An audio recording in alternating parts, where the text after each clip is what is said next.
And we are live, people. Welcome back to the channel Chosen Wisdom Football, the channel where critical thinking is a must if you want to be part of this channel. It's for people who want to think, who want to analyze football. I hope everybody is having a beautiful day in the UK today. It is absolutely scorching. Babies, old grandmas, and animals, in the wise words of Nuruddin, stay inside. The heat is only for the big boys. For people like me, I love the heat. I need the heat. The heat is absolutely beautiful. Guys, smash the like on entry as usual. It is a small channel, so every like counts. Every like, every interaction matters. Subscribe if you can, people. Let's get the show rolling. There's a lot, as usual, to get through today in terms of Manchester United news and also other news as well. The big news today is Mbeumo. Is Mbeumo staying at Brentford? There's now conversations, news. Giles has come out and said that there is a chance that Mbeumo still stays at Brentford, and this has scared a lot of Manchester United fans. We are going to talk about that today. That's the biggest news today. Also, a lot of you might have seen already Ollie Watkins links to Manchester United. Yes, Ollie Watkins links have resurfaced again. Can he come to Man United? Will he? Is he a player that United really should be getting?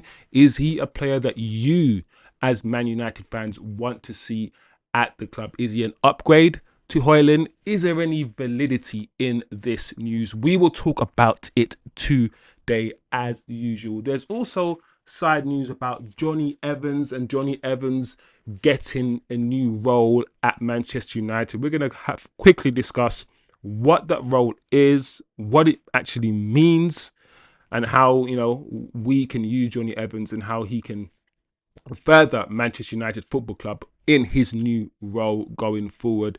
We're also going to touch on Eze. New Eze links to Arsenal. Listen, we have been saying Arsenal haven't been doing anything, but recently they have been linked to a few players, and if they do get Eze, then problems potentially. We also have news on Kudus potentially going to Tottenham. That's a thing. And also we're going to quickly touch on the news that happened over the weekend, which is Joao Pedro and Gittens confirmed to Chelsea. So there's a lot to get through, guys. A lot to get through. Kazi, big up your damn self, bro. TK, yeah, big up yourself, people. As usual, let me know where you're watching from. Let me know what's happening, people, what the vibes are saying. Hopefully everyone's feeling good today. Everyone's in a good mood. Let's talk some ball, people. Let's see what the hell has been going on over the weekend. So before we get into the Mbeumo stuff, I just want to say Mbeumo, I believe, still will be a Manchester United player. I still believe that. So I want to caveat that before we go into the news. So, as you guys can see on your screen, the tweet is really, really simple. Listen, Giles has come out and he said, if needs be, Mbeumo will be happy to stay. So that's the Brentford Sporting Director essentially saying to Manchester United, if you do not cough up the bread, Mbeumo could stay another season, and he's happy to stay another season. So it might be good for us to let's play the video. Let's actually hear from the horses. How closer are we mouth. to Let me know, the future of Brian Mbeumo? He's been an incredible player for the club, but can you give us any updates on him? There's significant interest in Brian. I think it's been documented and publicised about his current preference. I think, from what I understand, he's also, if needs be, happy to stay at Brentford next year as well. So listen, let's see on that. I think our position is he had an unbelievable season last year. We expected interest in him. If that deal's right, there's a deal to do. And if it's not, then he'll stay. You mentioned there that they're interested in Brian leaving, but also there's been conversations that he could stay as well. Yeah, I mean, we've spoken to Brian, his representatives. It's not a given that he's going to depart this summer. There is interest. It's not a given. It's not a given, guys. He had a great season last season, so it's inevitable we'll be interested. If we get the right offer, then there's potentially a deal. Yo, Jerry, man. There's only so much to say Jerry's like, put up or shut up. Listen, I don't know what you guys make of that. You know, the ones where we're all smart enough to understand what he's trying to do here. He's basically, from his point of view, he wants to make it to Man United, make it known to United that they are absolutely comfortable. They are absolutely fine with the prospect of him staying another season. If he stays another season, he might go to another club. They're basically saying to Man United, just as Jerry says, put up or shut up. United are not in a strong position. They're not Man City, where everybody wants to play for. We're not Liverpool, everybody wants to play for. Even Arsenal. Arsenal have 2 strikers sitting there waiting for them. Gyökeres and Sesko are both waiting for Arsenal. They're not waiting for us. So United, yes, we're still going to have players who want to play for us, I guess. But right now, in the position that we're in, Jerry, as he says, we need to put up or shut up. We do. So I get what he's doing his job. He's supposed to do this. He wants, and I've said this many times on his channel, they want as much upfront as possible. And they're not on this add-ons thing. They don't want this 55 plus 5 million if you get into the Champions League and plus 3 million if you score 100 goals. They're not on that. They don't want that. They've seen Cunha go for 60 plus million pounds, and they want at least 60 plus. 65 million pound package is what they want. As I've said before, Man United is in their hands. I think a deal will be done with 60 millions plus 5 add-ons. I think that's what Brentford want. And I think if we bid 60 million pounds plus 5 add-ons, 5 million add-ons, then I think they will accept that. They want as much money guaranteed as possible. And that's all. And that is all. So Manchester United, who initially came out after Bruno, decided to stay, we do not need to sell. That 100 million pounds we were going to get for Bruno, they came out categorically and said, we do not need to sell players to finance this transfer window. So when it was Bruno, that was a message that they put out. Now, or literally in the same breath, they are letting you know that in order to buy other players to further themselves in the transfer window, they need to sell the likes of Sancho and Antony and recoup fees for them. So I'm thinking, it's either we need to sell to buy, or we don't need to sell to buy. Which one is it? Or have you just changed your mind because of the player? Anyway, guys, I thought it was important to bring this to your attention. I see a lot of people now being scared. I see a lot of people saying, Man United, they're too slow. Man United, we're rubbish in the transfer window. And some of these are valid. We have notoriously been, not quick in a window. We have purchased players we shouldn't have purchased. But my thing is this. We complain, right, that Man United get fleeced, get taken advantage of in the transfer window when we just give them what they want, right? We complain. What United have done is start low, try to go as low as they can because they want to save money. They want a deal. Now, that hasn't happened. And we're going to probably end up paying exactly the amount that Brentford want. Yeah. But at least we tried. Maybe look at it from that perspective. At least we actually tried to get a deal. At least we actually tried to get him for 45 million plus 5 or 55 plus 10. At least we tried to go low. And as long as he's in before the 7th of July for pre-season for the manager, I'm still relaxed, people. As I said before, I believe the only way Mbeumo doesn't come to this club is if Manchester United no longer want him. So I don't know what you guys are thinking about this video. I don't know what you guys are saying. Before I move on, let me see what that chat is saying quickly. Kazi is saying Mbeumo will be a Man United player. That interview is just ploy to squeeze some pennies. Yeah, I agree. I agree, Kazi. Back in Vancouver. Yo, TK back in... What's it saying in Vancouver? What's the weather like out there? Yeah, weather's beautiful out here, to be honest, mate. Kazi's Mbeumo really wants to come to Man United, so don't stop the player. Kazi believes in Mbeumo. Here we go this week. Kazi, I'm with you. I think there will be a Mbeumo here. If there isn't, I will be so surprised. So surprised. Osman in the chat. Big up, Osman. Respect as always. Sounds like a non-story. What's Brentford supposed to say? Yeah, the player really wants to move, so we really have no leverage.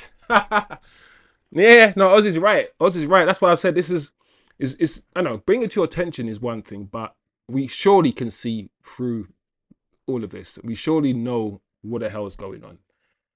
TK saying, boy, this sure sounds like the sporting director, master of puppets.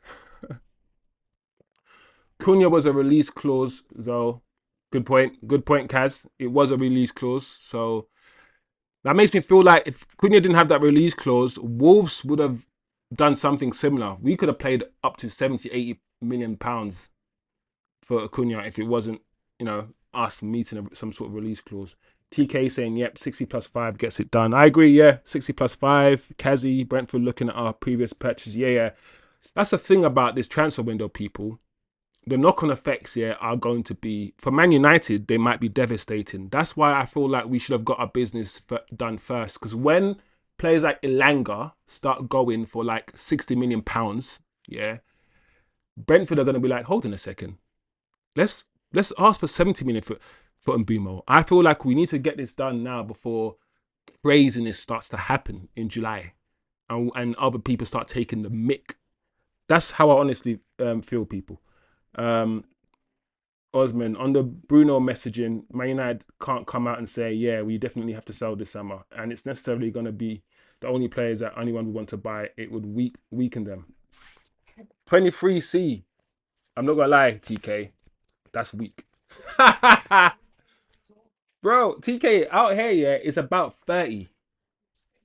33. And it's in this evening time, bro. Like, people out here are roasting like turkeys. Fully, bro. But yeah. I mean, what is he gonna say? What else is he gonna come out and say other than what he's just said? So let's not panic. I know I've seen other content creators get angry that we're not moving quickly, and I'm always like, I get that. I get why you're angry we're not moving quickly, and you're looking at other clubs and you're looking at Chelsea and their signings, but the Mbeumo thing will happen. The striker situation now. Listen, the striker situation is very, very interesting. Where am I from? I'm in London, technically. London, UK. That's where I live. Where am I from in terms of background is a different question. I'm Jamaican heritage, Jamaican and proud. The best country in the world.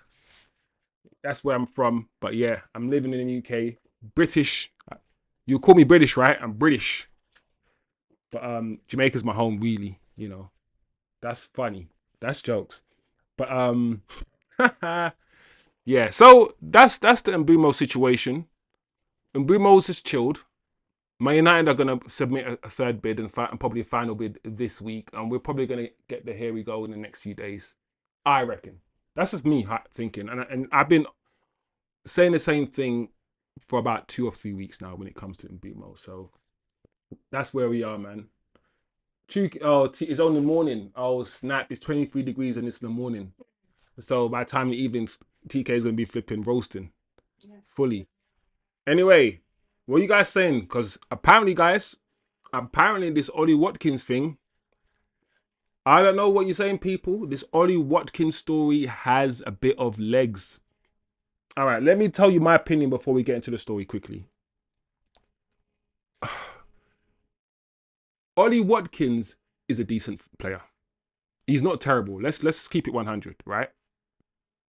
He's, I think, a better striker slightly better striker than Rashford. Slightly better. I think Rashford might be the all-round better footballer. And the reason why I'm comparing him to Rashford is because I believe they're similar. They are similar.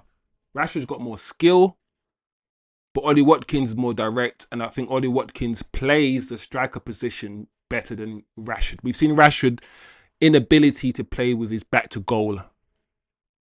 Like Zirkzee can, like Martial can. Rashford can't do that. Rashford needs space to run into.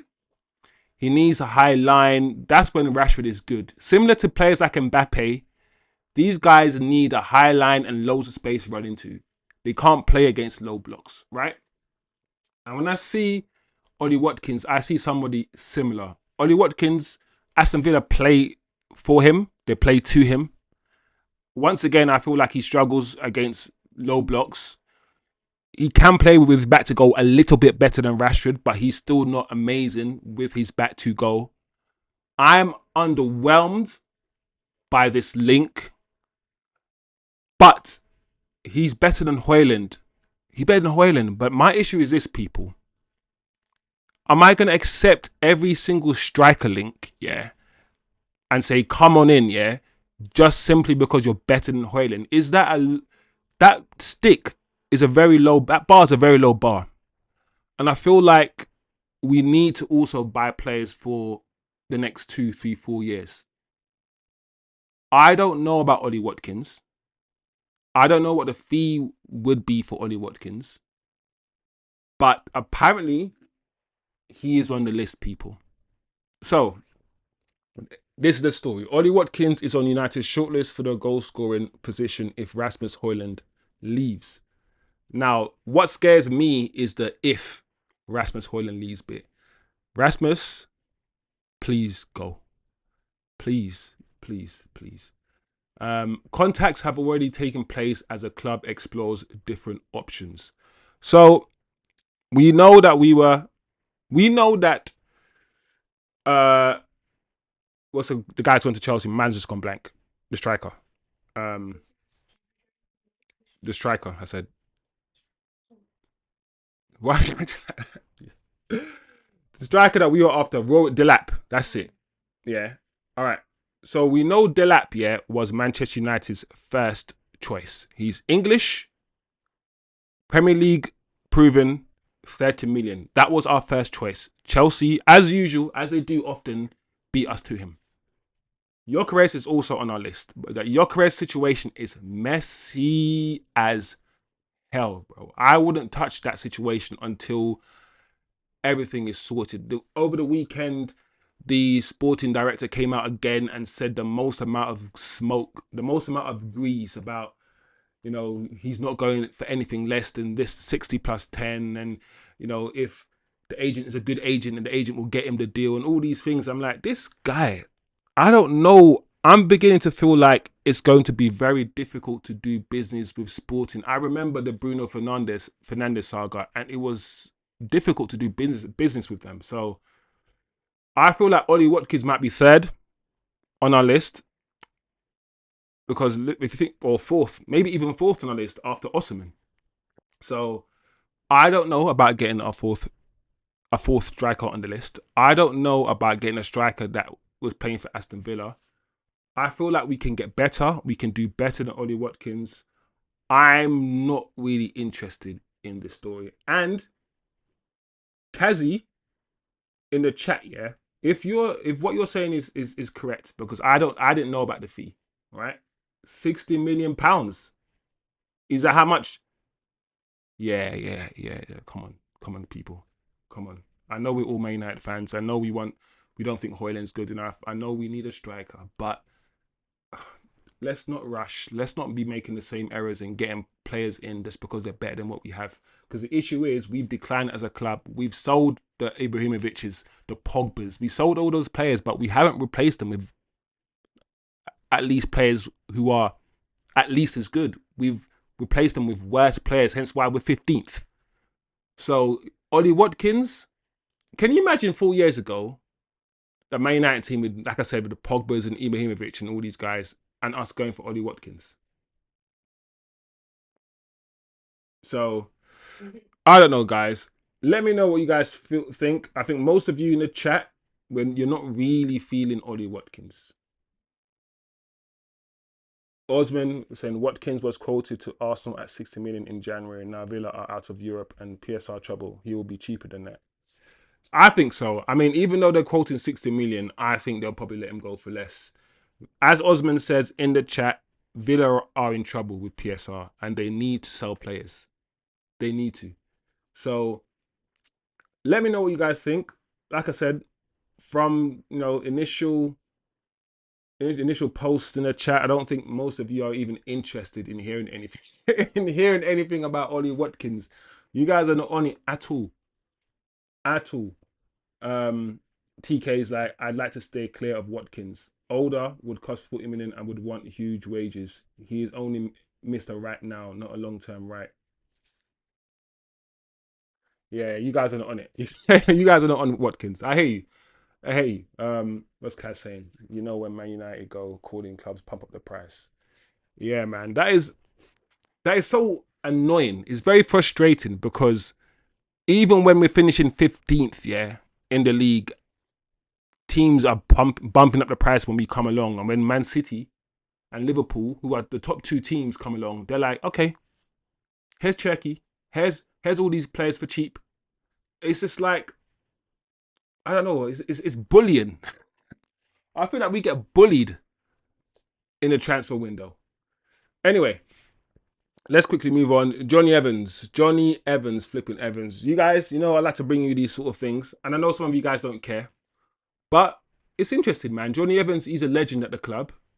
Like, I'm one of the guys who liked Johnny Evans. When he was playing for Man United, and was it Louis van Gaal? Was it Louis van Gaal that sold him?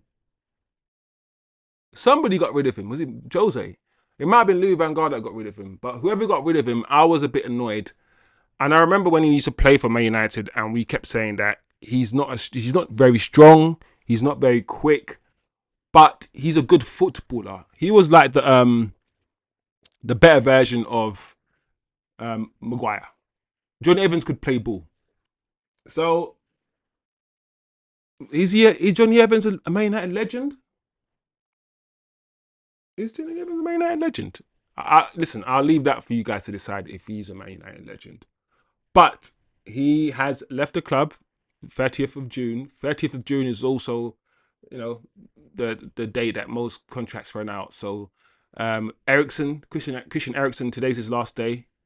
Lindelof, today's also his last day. So today is like the last day of a few players whose contracts have run out or run down. And Johnny Evans has been appointed head of loans and pathways at Man United.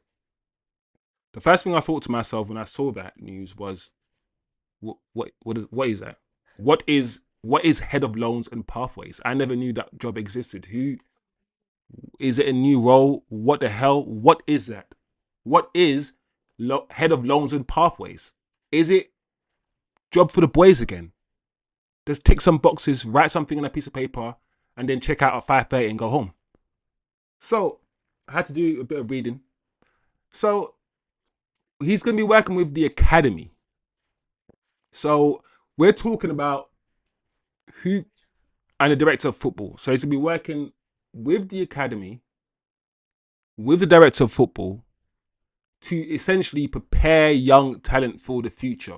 Remember when I said to you guys that Manchester United used to loan out their academy players to the Championship all the time, and they used to come back. Chris Eagles, all these guys, right? Tom Cleverley, Jesse Lingard, loads of these guys, yeah, played elsewhere. We stopped doing that. We've stopped preparing our youth for senior football. Obi, he needs to go and play somewhere. He's not ready for senior football. So we need to start taking this seriously. So if he is going to be in charge of developing young players, finding out where they need to go on loan, because the team you go to on loan is important. You don't want to go to a team that doesn't have any possession of the ball, that just defends all the time. So we need to choose where you go out on loan very carefully. We need to look at you and develop some sort of pathway into the first team. What is your pathway into the first team, and how can we help you? if that's his role and he's going to be involved in the youth players, then I feel like it's a good thing. It's a good thing. Because he was a young player at Man United too. And we need more young talent. It can't just be Man City producing all the young talent. We used to have, at one time, it was said that the Manchester United Academy produced more Premier League players than any other academy. We had more Manchester United graduates in the Premier League than any other club. These days, Man City might be pushing us to that mantle. So I don't know. That's the Johnny Evans news, people. I know some of you probably not too worried, not too concerned about this news, but I think it's decent.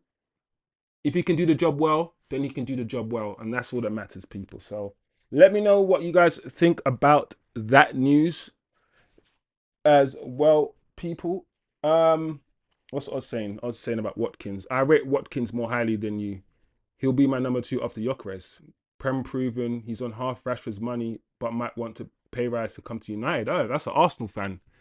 I think because Arsenal haven't had a striker for like 100 years, I feel like you guys will eat a grain of rice and think it's like a gourmet meal. I feel like that's what's... You know what I'm saying? Big up yourself, Turkish. TK Watkins is a bandage at best. He would be signing that Woodward. Yeah, it will be a signing that Woodward would have made. TK, what's Turkish saying? Your team is so weak and lacking, you can't command an advantage in negotiations. Yeah, I agree. Man United, we're funny because to the fans and to some of the outside world, we're like still the big boys. But to other clubs, the other clubs who finishing above us in the league, they're looking at us like, you guys ain't it. You guys ain't it. Give us 65 million for Mbeumo right now. I don't care if you're Man United. So it's perception, man. Perception changes, you know. Turkey, it sounds like they're taking it more seriously to segment this role so that he and his team can take charge of player advocacy for loans and pathways for academy players. He cares and he will try. Yeah, I agree, Turkish. Osman making a good point there. He's not a Ollie Watkins is not a 5-year striker, but the squad renewal is going to take 3 or 4 years. So he can be the striker for now, right? I guess, while we get the next young striker. So he's making a point because we're not in the Champions League and there's no certainty that we'll get in the Champions League next season. So we also need to take that into consideration. So Oz is making a good point. TK's Evans will be okay. He has always shown up for work. Osman need to build back to a top 6 squad, then top 4. And plus, Osman, we've seen this with Arsenal. We've seen Arsenal finish 15th, like Troops will say, right? And over 2 or 3 seasons, rebuild, and now you are almost, well, you're not almost, you are cemented as a top 4 club. So Arsenal fans have seen what it takes and how to actually do it. So I hear you. I hear you guys. Anyway, speaking of Arsenal, I thought it would be good to touch on this Eze thing because I've said that Liverpool and Man City are making deals, are making signings like they both want to fight each other in a boxing ring for the Premier League title. Like it's literally going to be a 2-horse race, and Arsenal are just going to be on the side. And I said Arsenal need to start doing some things. And I believe if Arsenal get this Eze signing over the line, then they are going in the right direction. Listen, I don't like Arsenal. They're the ops. We've got to talk about it because Eze is my baller. I love Eze. And I feel like he's a great footballer. My issue with Eze was always his output. You know, we're output mad in this day and age, and he's silky. He can do so many things on the ball, but his output just wasn't there. This season just gone. Yeah. Eze's done bits. He's done bits. My issue with this is where are Arsenal going to play Eze if they get him? Anyway, Arsenal have made contact with Eberechi Eze's camp over the weekend. So this is legit. This is coming from Fabrizio Romano. It's not a joke. Contacts are taking place for Crystal Palace star with AFC informed on deal conditions. Tottenham remain also keen on Eze. So this is not Arsenal are thinking about it. Arsenal have contacted Crystal Palace and they are intrigued. They want Eze. This will be a good signing for Arsenal. I know Arsenal have wanted a left winger and they've got Trossard. I guess Trossard was supposed to be that guy that pushed Martinelli. I don't know if he's doing that. There's always discussions in the Arsenal camp about how good Martinelli is and how inconsistent Martinelli is. And my thing is, I think Arsenal want to sign Eze to play on the left wing. But I believe Eze's best position is as an attacking mid, in the middle. A lot of attacking midfielders, whether you're Cole Palmer or you're Eze, a lot of them are kind of forced to play wide these days or drift wide when they don't really want to.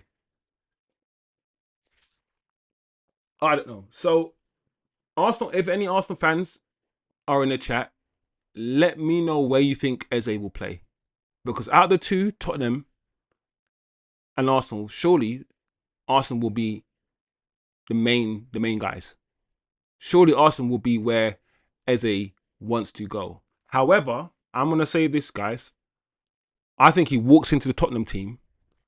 And for some reason, I don't know why, I think Tottenham's even though Arsenal would benefit from Eze, I think even Tottenham's a decent suit for Eze. I can see Son sort of, winding down a little bit and Eze just taking that spot. Taking that attacking midfield spot also. Maybe. I don't know. But this is decent.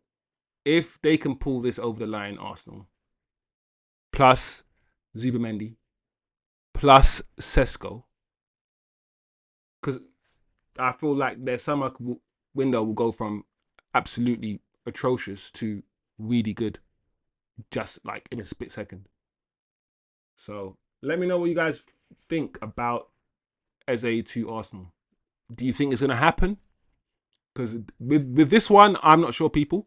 I'm not going to put my neck on the line and say it will happen or anything like that. But I think if Arsenal want Eze and it's affordable, I think they can get him. I really do. If you're an Arsenal fan, Oz, let me know what you're thinking about Eze. Big up Paul. Big up yourself as well. Paul always coming with the breaking news. Paul came in the chat last time and told us about the Mbeumo bid being rejected. So big up yourself, Paul. Paul says he will sign on the 2nd of July in Mbeumo. All right, so everybody, let's look out for that. Let's look out for 2nd of July, which is Wednesday. Anyway, Kudus. Could Kudus go to Tottenham? Tottenham are in for a lot of wingers. They're in for Eze. They're looking at Kudus. They were looking at Mbeumo. They were looking at Cunha. Just like Newcastle were also looking at Mbeumo. Just like Newcastle were also looking at Cunha. So Tottenham are in the Champions League and they are shopping around frantically. I think Kudus to Tottenham, I think this will happen. I actually think this will happen. If Chelsea, because I think Chelsea are also keeping tabs on Kudus and they want him. But if Chelsea don't take him, I think Spurs can take Kudus. I think Kudus didn't have the greatest season last season. I know a lot of people are trying to write him off because last season wasn't the greatest season. But the season before that and the season before that, he was fine. And people are allowed to have bad seasons. West Ham didn't have a great season last season anyway. So the idea that he has to just stand out from the crowd and have a good season amongst everyone else who didn't really have the best season, I don't really buy into that. I think Kudus is a good player. I think he's well suited to the Premier League. He has the pace and power. I've seen him hench out many a footballer. I've seen his first touch, his ability to go past the man. He is similar to Cunha a little bit, but just not as good. Just not as good. But Kudus will be a good signing for Tottenham. I like Kudus. He has good output as well. And I think this will be a good signing for Tottenham. What's Oz saying about Eze? Osman. Eze would be a huge get for Arsenal. Could play across the midfield. First choice, left wing. Second choice, 10. Could even step in at LM. Yeah, that's... So, Oz, you think Eze just walks in that left wing forward position ahead of Martinelli and just takes it? He won't play backup for Martinelli. That's interesting. Kazi saying, if Arsenal decide to go with Tesco, then Gyökeres will come to Man United, barring if Chelsea or Liverpool don't come in for him. I'm getting less confident, about the Gyökeres deal every week that goes. The more I hear from the sporting director about how much he wants at least 70 million euros. The more I understand the toxicity around it, the more I'm like, and listen, I've said this many times on this channel. I've said to you guys, the Gyökeres deal will drag on all summer. I said this 3 weeks ago. I said it when it looked like Man United were going to get him within a week. I said, listen, we're not going to get him in the next 2 days, 3 days, or even within the next month. This Gyökeres deal will go on almost till the end of August. Or it will go on for a long time. And one of the reasons why it will go on for a long time is because no one's really bought a striker yet. And the first team to go out and spend big money on a striker, the knock-on effect, will be immense. The minute Arsenal say, F it, let's pay 80 million for Sesko, that's going to have a big knock-on effect. And that's what everyone's waiting for. That's what everyone's waiting for. And until then, everyone has to sit around, bite their nails, and chill the F out. Because Gyökeres ain't going nowhere anytime soon, people. He's not. I can tell you that for free. I've been telling you that for free. I knew, this deal was going to be like this Gyökeres thing. Before it even turned into this. I had a feeling. I said, you know what? I bet this is not going to be an easy deal. It's going to be some stupid saga. And it's turned out like that. So it is what it is, people. It is what it is. So, I mean, Osman, the Arsenal fan, says Eze essentially walks into the team ahead of Martinelli. Kazi, if Arsenal decide to go with... I read that already. Barbany, Chelsea, Liverpool. Kudus is only 24. Definitely room to still develop under the right conditions. Yeah, TK, I've got time for Kudus. I remember when West Ham got him, and I was like, how West Ham getting players like Kudus? Why are we not getting him? Why are we not getting players like Kudus? And I said, every window I say this, no matter how good a window we have, there's always a team that has a better window. That window, the last window, right, last summer when we got loads of defenders, I said, we can get loads of defenders all we like. We can get Lenny Euro and Dillit and all these guys, right? And Ugarte, we got Mazraoui, we got loads of defenders. But also remember that while we're getting loads of defenders, in that same window, loads of teams are getting loads of great attacking players. We neglected our attack, the whole summer, and we spent the whole summer buying defenders. And then we realized that we couldn't score. Anyway.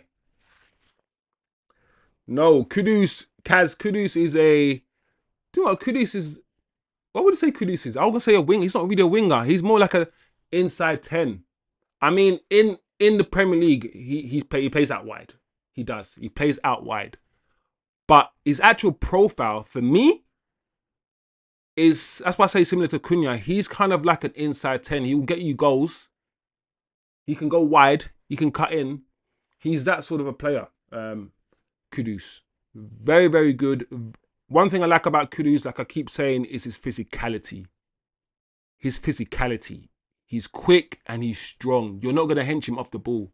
And that's one thing, people like Garnacho, people like Hojlund, they don't have that for the Premier League. They don't have that physical strength.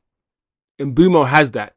Cunha has that. These guys are not going to be muscled off the ball. And if they're foul, if if they're hinged off the ball or shoved off the ball, it's probably because they've been fouled. You know, so I got time for Kudus. Would I take him for at Man United? Yes, but I know our financial constraints, and once we get Mbeumo over the line, I don't think we can get Kudus and a striker. So let me know what you guys think about this Kudus situation. I think he might actually go to Tottenham. I actually think this still might happen. If it doesn't happen, cool. But I actually think this still actually has legs on it. TK says we didn't get Kudus because we stopped proper scouting. We decided to make more shirts to sell 10 years ago. Yeah, exactly that. I don't know why we don't scout anymore.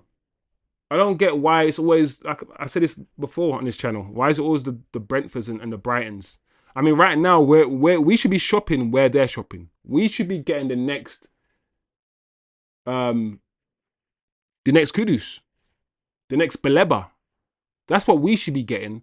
What Chelsea did, yeah, with a man always goes blank. What Chelsea did with that Man City player, the number 10, Cole Palmer, yeah. Nobody knew about Cole Palmer that much, yeah, before Chelsea bought him. That's what we need to be doing now. We need to be getting the next player up. The next 30 guy up that we've seen, that we've scouted thoroughly, and we know he's going to bang in our system.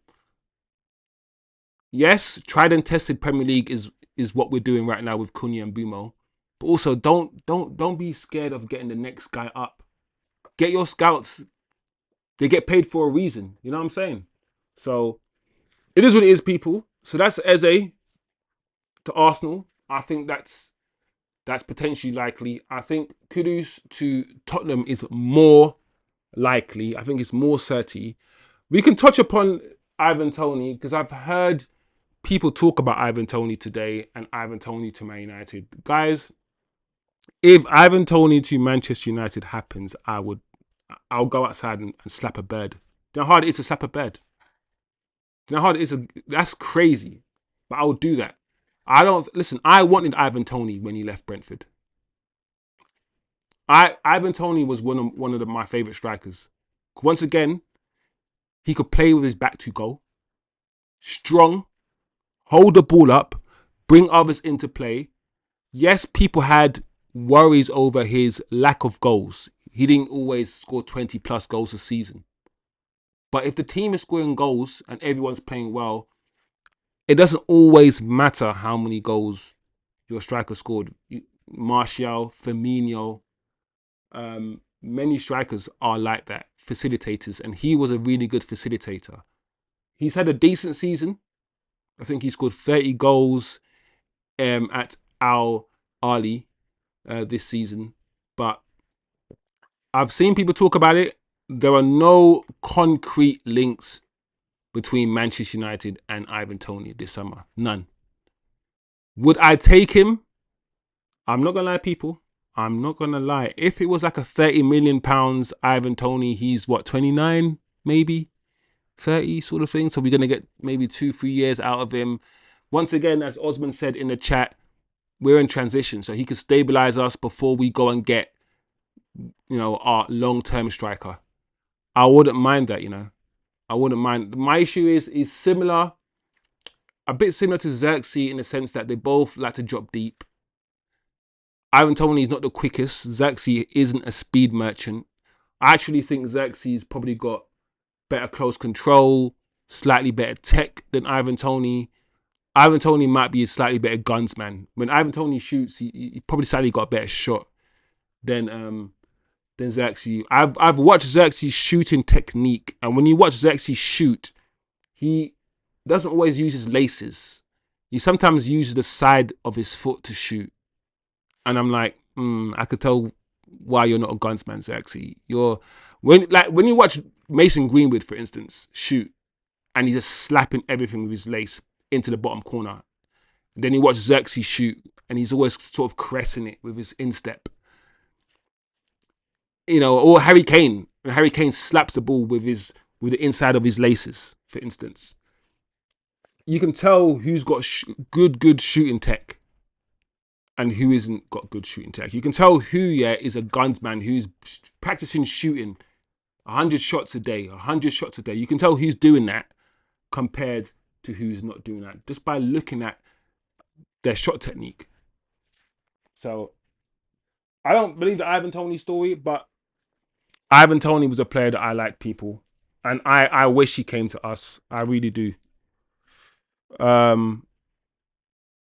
Osman is asking, what do you know about Gyökeres' connection with Amorim? They were together for like 2 years. What are the reports from that time? Does he have the manager? People enjoy working, good bosses.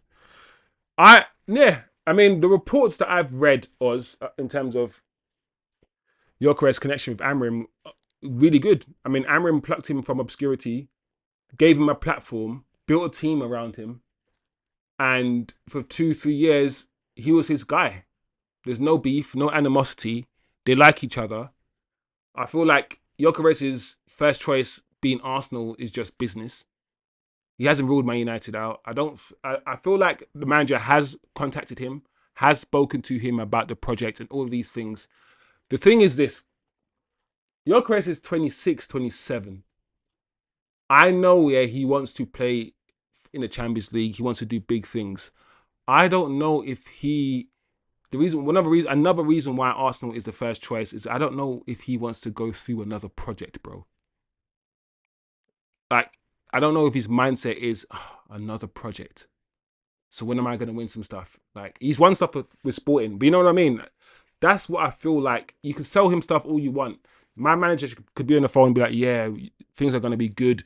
You know, you're going to be my main man and all these things. But then Arsenal come knocking on your door, and Arsenal are reaching the semi-finals in Champions League, playing against Real Madrid, constantly finishing in second place.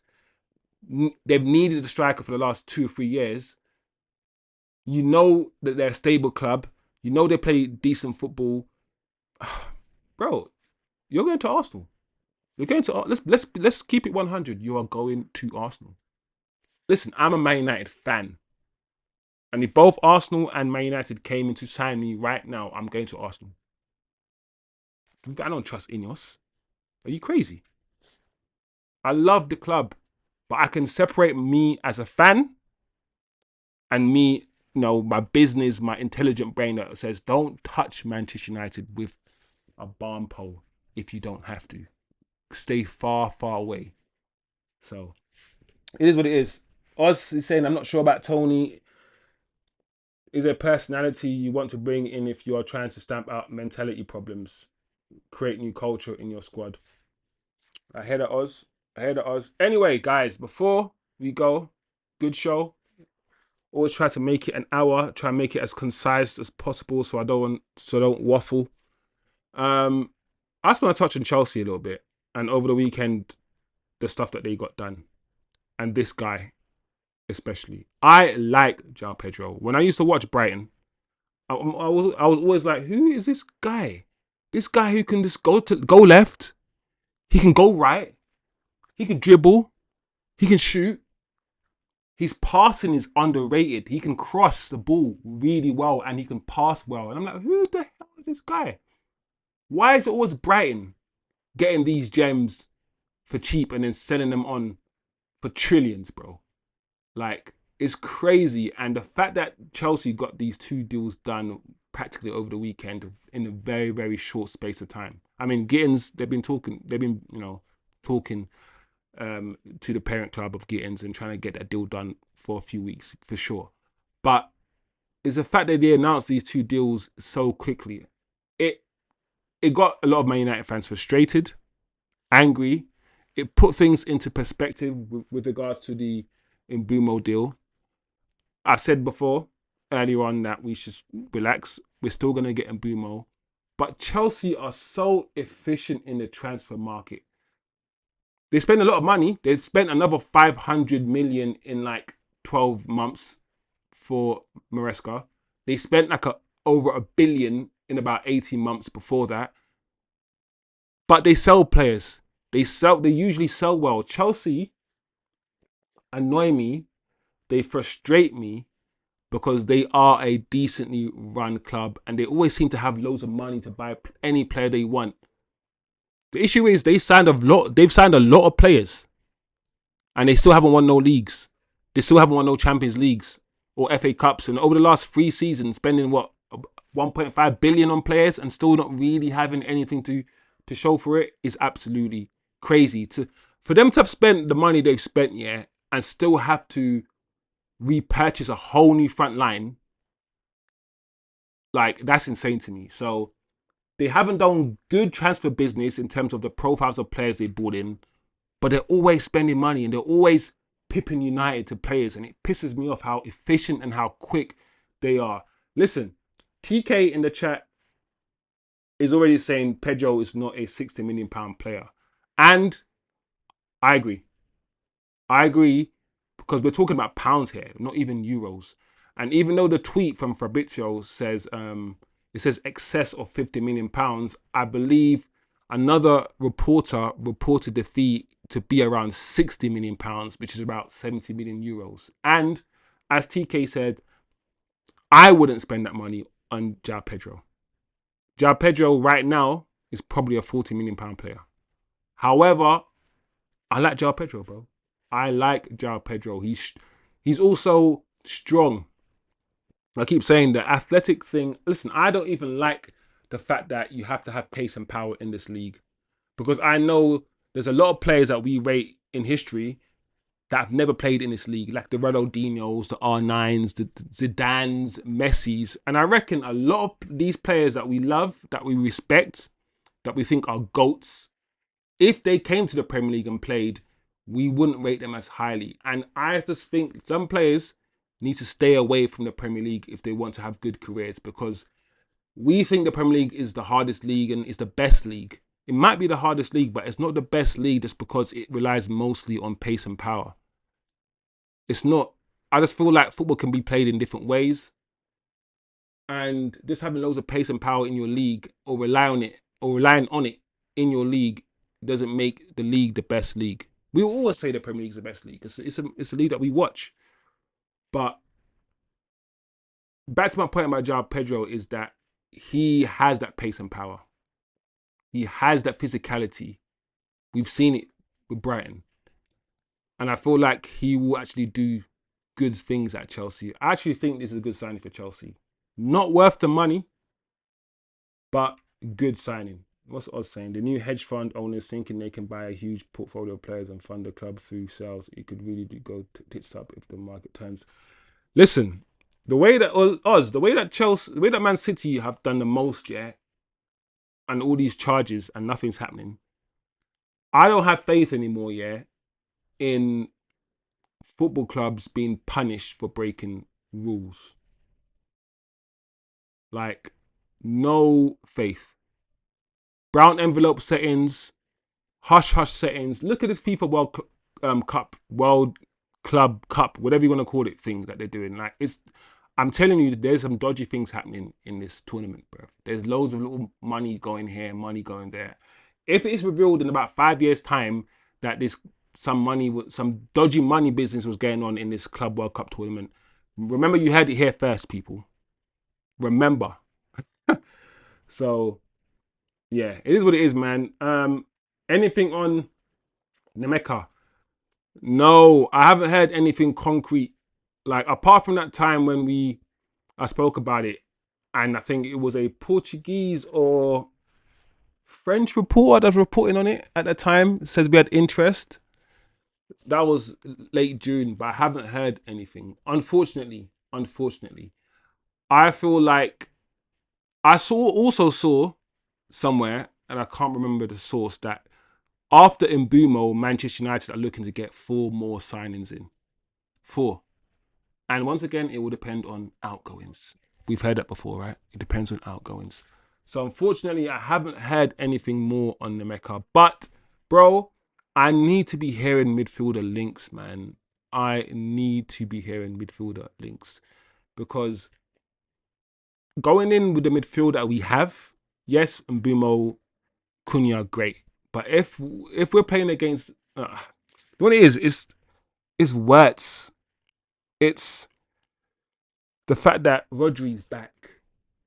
It's Reinders. It's all of these midfielders I'm hearing, and I'm looking at Ugarte and Bruno and Casemiro, and I'm like, oh my gosh, bro. How the hell? But you could argue I shouldn't even be looking at Liverpool and Man City. I should be focusing on teams that finish 10th. That's our competition right now. I shouldn't even be looking at Liverpool or Man City. But I can't help it, bro. Like, they're making moves in the midfield department, and we won't even let Bruno go for 100 million so we can spend 40 million on getting, Nemeka, spend another 35 or 40 million on another mid. We can get 2 or 3 midfielders for that money. It's crazy. And you're right, we are monitor FC. We just monitor we monitor the F out of every player, bro. That's what we do. We monitor them to death. Big brother settings, fully. I would abandon the striker hunt and scoop up. Bro, TK, you'll speak. I'm kind of getting to there. I'm getting to where you are, TK. I'm at the point now where I would, because the Gyökeres situation is sounding ugly, right? And I'm not really excited about Watkins. I'd rather wait and get the guy than get someone in just now that we can't offload because we're repeating the same mistakes. So I'd rather get another central midfielder, play Zirkzee, and if Zirkzee's injured, we play Cunha up front. I'd rather do that at this stage. I'm not going to lie to you guys. So, anyway, on your screen, highest transfer fees for uncapped English players. Jamie Gittens. I'm not going to lie, people. I think Gittens, I don't know if Gittens is an upgrade to the likes of Sancho. He's stronger than Sancho, taller, and one thing that Sancho doesn't have, then the only thing that lets Sancho down is his lack of athleticism. He's not strong and he's not very quick, Jaden. And because of that, people rub him out and say he's not good at football. That's why I say there's loads of people that won't make it in the Premier League, but will still have great careers.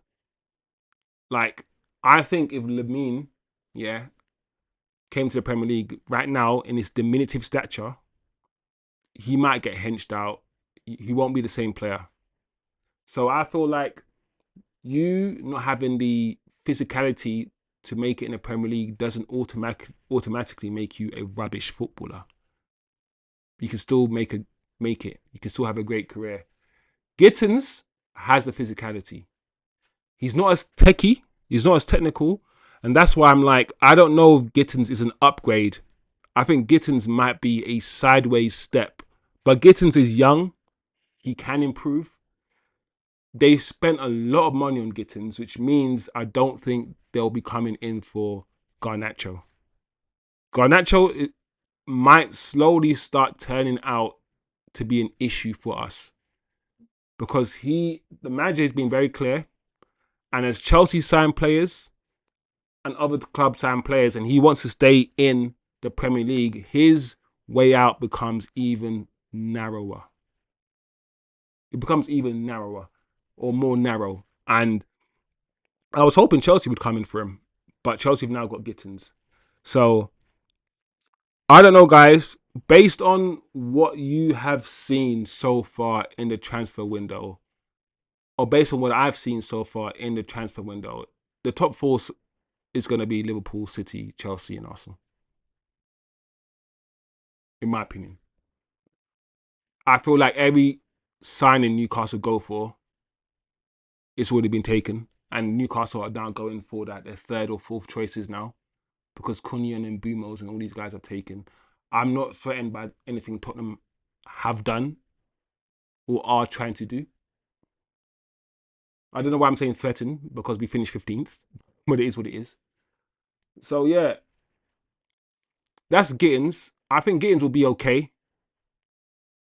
It will take time for him to settle in. But let me know what you guys think of Gittens and Pedro.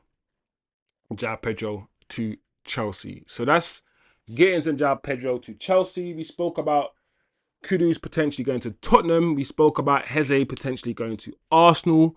We spoke about the Ollie Watkins to Manchester United links, and then we started this show, of course, with Mbeumo and what the Brentford director, said about Mbeumo potentially staying at Brentford if they do not get the correct fee for him.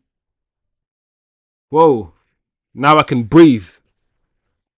Good show, people. Good show. We covered some interesting stuff. We also spoke about Jonny Evans and what the hell he's doing, what the hell that means.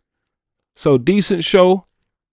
As usual, as I always try to do, I'll try to amalgamate all the interesting news that throughout the day into tomorrow's show, which will once again hopefully be 7 p.m. local UK time. So yeah, people, Jonny Evans, there you go, head of loans and pathways at Man United. There you go, people. Let me know, comment below if you want Ollie Watkins. We've been linked to Ollie Watkins for about 2 or 3 seasons. I do not see it happening. But let me know if you want him. Do you want Ollie Watkins? Where are you guys on Mbeumo? Are you 90% sure, 80% sure? How confident are you with Mbeumo? I'm still pretty sure. I'm 90% sure he's still coming to United, to be honest. TK says, after this Evans bomber, I can move on with the rest of my week. Yeah, this is what we were waiting for. This is it. This is the bomber of the whole transfer window. This news. Great news. It's gonna change my life and yours, TK. And oh yeah, this news and the chef news. Don't forget the chef news. We've got a new chef, TK. Don't forget that. So those are the 2 most important things that happened over the last 2 or 3 weeks, is that Man United have a new chef and Jonny Evans has been appointed head of loans and pathways. They're trying to make structural changes. Don't forget. Do you know what? At the end of the day, it shows that Ineos are trying to make... I mean, jokes aside, it shows that Ineos are trying to make some sort of structural changes as well as personnel changes on the pitch. So, people, decent show, decent news, decent combos as usual. Big up. Big up your damn self. As always, it's been a pleasure. Absolute pleasure. The weather is great. I try to cover some more news outside of United, even though I still prefer to talk about United. You know, I will try to cover other stuff. It's been a blessing, man. TK, big up yourself. Osman in the chat. All the guys in the chat. Kazi, Paul Henny, Jerry, all you guys, big up yourselves all day, every day. It's been amazing. Smash the like, people. Let's try to get this tiny channel growing, getting up there with all the flipping rants and bants, Saeed TV, Football Terrace, Alice TV, all of these guys. Let's try to get it up there so we can have, you know, so I can show myself, so I can show you guys some shit. You know what I'm saying? So, and also apparently Ineos out is trending now. So Ineos out is officially trending. Let's quickly see this before we. Let's show the guys. Let me try to bring it up on screen, people. 1 second for me. Let's quickly see what's trending right now. Yeah. Ineos out. Greed. Some things are worth fighting for. We are united. We want our club back. Glazer's out. All right. Let's see what's going on. Glazer's out. Radcliffe out. I mean, I guess it is trending. So Ineos made a load of people redundant, stating they had no choice, talking about bankruptcy, and then they go and do this a couple months later. What a waste of money, and still no more signings. Ineos out is trending, people. Manchester United are being run by Kudus. See you next Tuesdays. Chelsea. All right, so people are frustrated that we haven't signed certain players yet, and Chelsea are making signings, and the same kind of frustration. I get it. I get it, people. I get it. I get it. Anyway, we'll be back, man, tomorrow. Hopefully there's better news, more concrete news, something to really get into. Because today, not a lot to really sink our teeth into, but, you know, some things. So hopefully tomorrow will be a better news day. Big up yourselves. Big up the chat. Like I said, smash a like. Share the video if you can, guys. You know, just share it to one friend. Just share it to one Man United fan. And that's all you need to do. So yeah, it's been lovely, man. Big up yourselves, and I'll see you guys